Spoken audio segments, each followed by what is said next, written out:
live on this Saturday afternoon. I'm Paul Higgs, and let's talk Everton, shall we, once again, and the continuing saga that is Goodison Park. And I'm delighted to say that we're joined now by Dave from the Falcon Blues. And it's been a while, Dave, since we last spoke, but good to have you back on air with us again today. It is, Paul. Good to hear from you. And yeah, you are right. The continuing saga is probably the words I'd use to sum up Everton at the moment as well. Well, this is it. It is a case of where do we begin, isn't it? And, you know, clearly the dismissal of Rafa at the beginning of the week was clearly welcomed by many Evertonians. But, you know, it doesn't solve, does it, the underlying deep problems that there are at the club right now? It doesn't. You know, the whole club from top to bottom needs a massive reset. You know, I mean, if you're going to ask me for a list of Everton shortcomings, you're going to need longer than 10 or 15 minutes. You know, it's the club, you know, from the players to the board to the whole management and everything, it's just rotten to the core. And I think I even said this on the last time I was on the show as well. You know, there needs to be a major overhaul, not just within the team, player-wise, but management, board level, everything. It's just got to be a clean sweep and start again. And the only thing that I can see at the moment, unfortunately, is there could actually be in the Championship the way things are going. Yep. Because there's just nothing there that's filling anyone with any kind of confidence. You know, we've spoken on this show before about the fact that it's not just about the manager, it is about the players, it's their passion, it's their determination. It goes right up to board level as well. And, you know, we hear that Mashiri has ploughed another £100 million into the club in an open letter that he sent yesterday. But realistically, is that going to make any difference, do you think? Not really at the moment. I mean, if those funds were made available for transfers, but ultimately it's not going to be. It's just to, you know, soften the debt that we're going to eventually owe the man. The whole thing now is we've just got to work within our means to scrape a Premier League survival at the moment. You know, Mashiri, as you say, you know, he is at the forefront of this. Yeah, he's made this excellent contribution to the club. You can't deny what he's done, but he just seems to surround himself with people who are either complete con men or just they've got his ear. You know, like he's been in the ground today, and Kia Jarabtian, one of these super agents, you know, they're in his ear and giving it this. He's a terrific businessman, but he's got absolutely no football sense. You know, to get rid of a director of football, and just basically for not allowing him to be a director of football, it just beggars belief that he's actually. You know, I think he's just like a plaything. I'll throw money at something and hope something sticks. And at the moment, he's listening to the wrong people. He's got the wrong advice constantly. And I think this is the issue, isn't it? That it's not just about the manager. Whoever comes in to replace Rafa, you know, it runs deeper than that. And we know that Bill Kenwright, he visited the club's training ground on Tuesday. He spoke with the coaching staff. He called for unity as well. Apparently, his visit was well received, we're led to believe, and he called for the team to put a smile back on the fans of Everton, on the faces of Everton fans. But, you know, this is it, isn't it, Dave? It's because any replacement for Rafa, they're going to have to restore belief and credibility to this club and give the fans something to believe in, and this is what's going to be so difficult. I know, but he's still here, don't worry. Good to have you back. I was just saying about Bill Kenwright. He visited the training ground on Tuesday. He called for unity. He said that the team need to put the smile back on the faces of Everton fans, but I was just saying the difficulty for any manager coming in now, it's to restore that belief and credibility in the club, isn't it, and really to give the fans something to believe in, and that's going to be very difficult. Yeah, most certainly. I mean, there's the problem there. I mean, Bill Kenwright going down to Finch Farm to tell players how to do the job. You know what I mean? That's a big issue for me. You know what I mean? It's like I'm telling, you know, he's going to have to tell Michael Keane to, you know, believe in himself and to be a footballer and do your job. That shouldn't happen.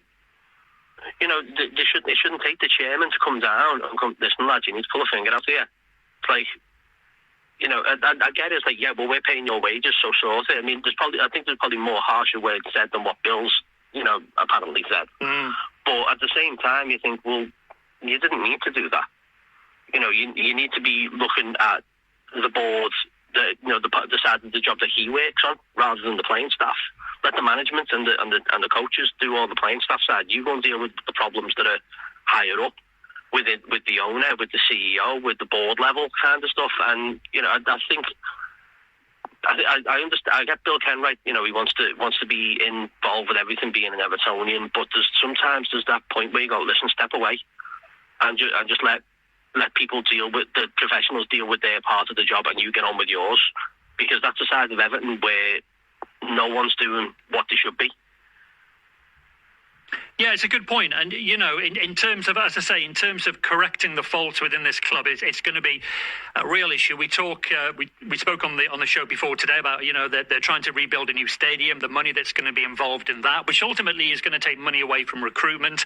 And really, in a championship, a club, if they're in the championship, trying to go through what they're going to be doing, it would be absolute disaster for Everton.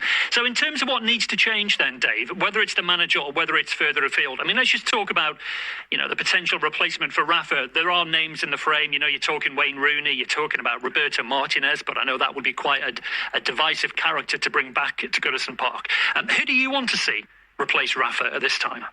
I'll be honest with you, this week I've been thinking the likes of Frank Lampard and the Croatian coach who was at Monaco recently. His name escapes me in a minute. But it was just like, given even today, I'm starting to think that there's no answer. There's no one in. I don't think there's any manager that could come in and go, listen, I want to turn this team around, because the team is so short of confidence and so disorganised, and there's just nothing in there. I mean, today was an improvement, but that should be the minimum kind of effort that you see, and we haven't seen that for weeks. Which is, it was great today to see that effort actually go in, but where was that 10 games ago when we've lost 11 games now? 5 at home and stuff like that. It's not good, and I just don't see where where does a manager even start to try and rectify this team. There's a team there, but it's just going to be so difficult for whoever comes in. They're going to have a job on their hands just to get this team turned around and in the right direction. But I don't think Wayne Rooney is the answer. I don't think Duncan is the answer or should be the answer, because it's great to. He's an honest fella, but there's only so far blood and thunder gets you. I think Duncan and adrenaline, because that's what we were all running on today. Yeah, I think Duncan has said himself, hasn't he, that he doesn't have the experience to take on Everton full-time permanently. So, he's really there just overseeing the next few games, isn't he? Yeah, definitely. I think it's just going to be that. But I think after today, I think it's going to have to be sped up a little bit. Because there's games coming in thick and fast where we're playing teams around us, where there's games that we can effectively get points. We probably should have had the point today for a lack of firepower and not putting the ball in the net. But I think for the next few weeks we've got the likes of Southampton and Leeds and Newcastle and Burnley and we should be putting these teams to the sword as well, because they're going to do it to us, because they're going to see us as an easy touch. So Duncan's got a lot of work to do. The board have got an even bigger task, a monumental task of keeping us in the league by getting the right manager in. And it's scary times. I'll be honest with you, I haven't felt this low as an Evertonian since the 90s. And I'd like to have thought those days were long behind us, given the last 5-6 years with the new owner and the ground and the players that we recruited. And it just hasn't worked again. And to reset just sets us back another year, sets us back, more money spent, more money wasted, and no one's really taking that responsibility and going, okay, it's the players, okay, it's the board, okay, it's the manager.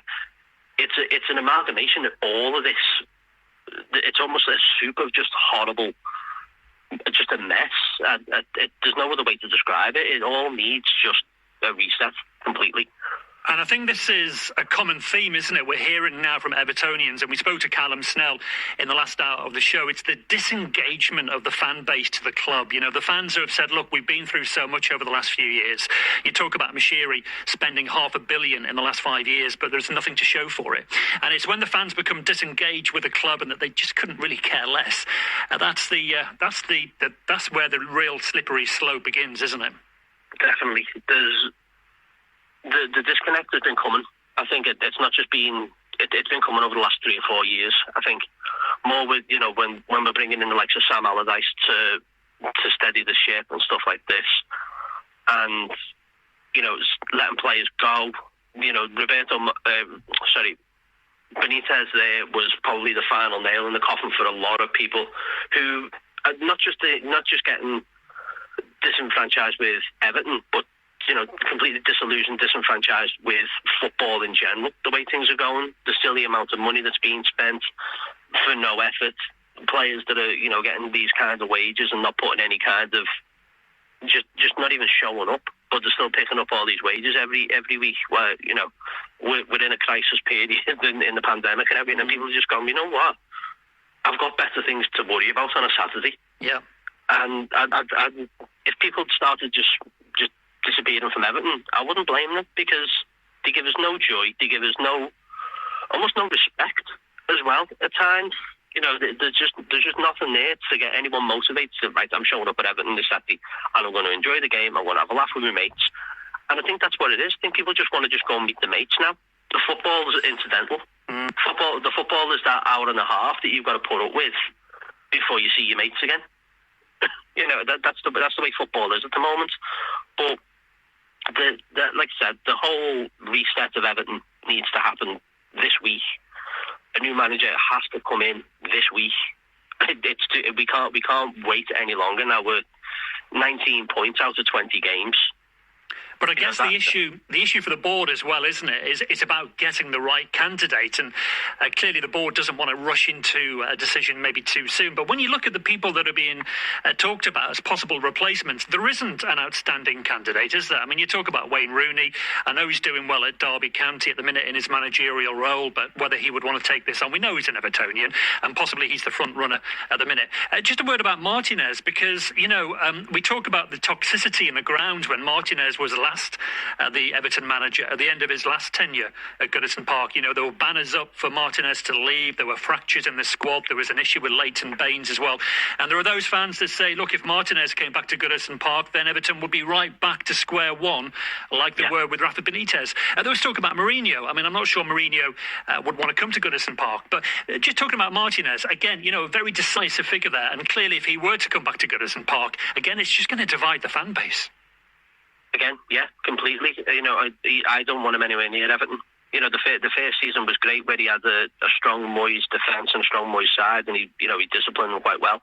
But those two seasons after it, where the football was just horrible to watch, he's trying to turn these losses into phenomenal wins. The whole thing's like, oh well, we weren't that bad. It's like, well, we lost 3-0.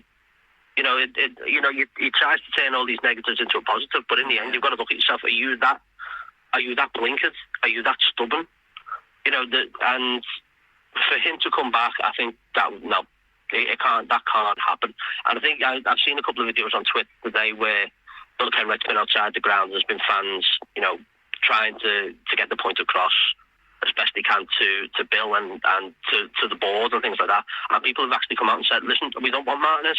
You don't want him anywhere near it. But it's who's making these decisions. Who's making a decision that, Roberto Martinez would be a good fit at Everton again?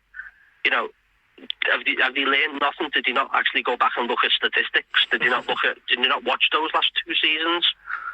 And I believe Everton, they've actually made contact with the Belgian FA about bringing Martinez back to Merseyside. So, there are talks, there are contacts going on there behind the scenes.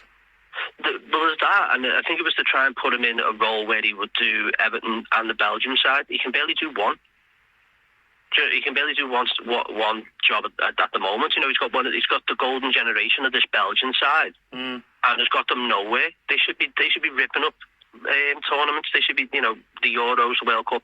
They should be winning them in a canter, because that side is unbelievable, and he's just not getting them. He's just not playing them how he should. A good manager would have them. Would have the Euros and the World Cup won already for Belgium, and he's wasting them, much like he did with Everton. He wasted opportunities. And to see him back at Goodison, no, that frightens me. So clearly some big decisions to be made at Goodison Park. And I think, just the fact that there was a fans' protest at the end of today's game against Villa just also highlights the fact that, the fans are still deeply unhappy. And this is something that's going to take weeks and possibly months to sort out. So final thoughts from you, Dave, as to what needs to happen next. I mean, clearly we'll get the announcement, you would imagine, possibly within the next week. But I guess it's difficult to get excited about what potentially could be happening here, isn't it? Yeah, I mean, even if they brought in any manager now, it's going to be, okay, well, what's your plan? What's your next steps? How are you going to fix this Everton side where no manager has You know, we've had 6 managers have a go at it now. You be the 7th or the 8th or whatever. What's your plan? You know, how are you going to turn this team around? Because the team is short of confidence. How are you going to get that back? You know, whoever comes in, the fans have got to be behind it. You know, but the decision of that person coming in has got to be the right one. You know, it can't be someone who's been with Everton before. You know, like Roberto Martinez. You know, the worst one was bringing in Benitez to begin with. So it's got to be someone, I think someone outside of the club, someone who's not had any kind of allegiance or has been tainted by Everton in a sense where, okay, well, I play for Everton now as a former coach or whatever. It's got to be someone now who just says, right, here's my stamp on it, here's what I need. And the board have got to back that rather than saying, well, we'll probably give you a few million to go and deal with this, but you're going to have to deal with this first. You know, it's like, no, here's my plan, and the board have to back it. But again, it's finding that candidate, and that's hard at the moment because no one really would want to touch Everton. Well, this is it, and we shall discover what happens, as I say, over the next few weeks. But listen, Dave, it's been really good to talk to you again. Many thanks for coming on air today and giving us your thoughts. I'm sure your thoughts are echoed by millions of Evertonians around the world, all thinking the same things at the minute, and it's a difficult time for the club. We shall see what transpires. But really good to talk to you, Dave, and hopefully we'll get you back in the studio on Saturday, and we'll have a talk, hopefully, when things are a little bit better at Goodison Park. A bit pricey, yeah, let's hope so. All right, good to talk to you, Dave. Cheers, Paul. Take care, mate. There you go. That's Dave from the Falcon Blues giving us his thoughts on the crisis, because that is the word, isn't it, at Goodison Park right now.